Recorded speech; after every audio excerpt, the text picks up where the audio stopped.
Le chef des Nations Unies a accusé les plus grandes entreprises mondiales de combustibles fossiles de refuser d'abandonner un modèle commercial en contradiction avec la survie humaine, alors qu'elle avait sciemment mis le monde sur la voie d'un effondrement climatique il y a des décennies.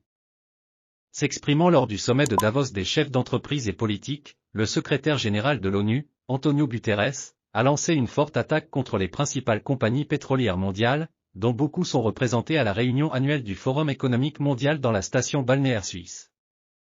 Antonio Guterres a déclaré que des révélations récentes selon lesquelles ExxonMobil savait dans les années 1970 que son produit principal, cuisait notre planète, fabriquait des grandes sociétés pétrolières, similaires aux compagnies de tabac qui savaient que fumer conduisait au cancer. Tout comme l'industrie du tabac, ils ont bafoué leur propre science. Big Oil a colporté le gros mensonge.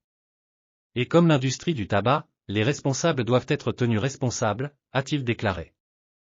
Aujourd'hui, les producteurs de combustibles fossiles et leurs facilitateurs sont toujours en course pour augmenter la production, sachant très bien que leur modèle commercial est incompatible avec la survie humaine. Cette folie appartient à la science-fiction, mais nous savons que l'effondrement de l'écosystème est un fait scientifique froid et dur. La nécessité d'accélérer les progrès dans la bataille mondiale pour empêcher une augmentation de la température de plus de 1,5 degré Celsius a été l'un des thèmes de la réunion de Davos, mais le chef de l'ONU a déclaré que bon nombre des promesses faites par les entreprises pour atteindre le zéro carbone net équivalait à du greenwashing. Guterres a déclaré que la réalisation des objectifs climatiques convenus par la communauté internationale nécessitait l'engagement total du secteur privé et a reconnu que de plus en plus d'entreprises prenaient des engagements net zéro.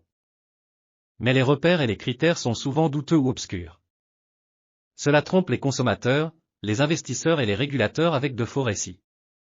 Il alimente une culture de désinformation et de confusion sur le climat. Et cela laisse la porte grande ouverte au greenwashing.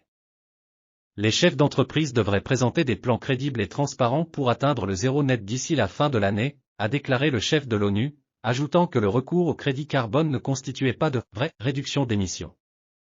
La flambée des prix de l'énergie causée par l'invasion de l'Ukraine par la Russie a conduit certains pays à intensifier l'utilisation du charbon comme substitut au gaz coûteux, mais Antonio Guterres a averti que le monde était engagé dans une course contre la montre pour réduire les émissions de carbone. La bataille pour maintenir la limite de 1,5 degré sera gagnée ou perdue au cours de cette décennie. Sur notre montre. Mes amis, en ce moment, il est en train de se perdre. Nous devons agir ensemble pour combler l'écart d'émissions. Pour éliminer le charbon et accélérer la révolution des énergies renouvelables. Pour mettre fin à la dépendance aux énergies fossiles. Et pour arrêter notre guerre autodestructrice contre la nature. Guterres a déclaré que rétablir la confiance signifiait une action climatique significative, alors qu'il exhortait les pays riches à remplir leur engagement de financement climatique de 100 milliards de dollars pour aider les pays en développement, confrontés au poids de l'urgence climatique, à faire face à la crise. Le financement de l'adaptation doit être doublé. Et les plus gros émetteurs, à savoir les pays du G20, doivent s'unir autour d'un pacte de solidarité climatique dans lequel ils feront des efforts supplémentaires dans les années 2020 pour maintenir la limite de 1,5 degré.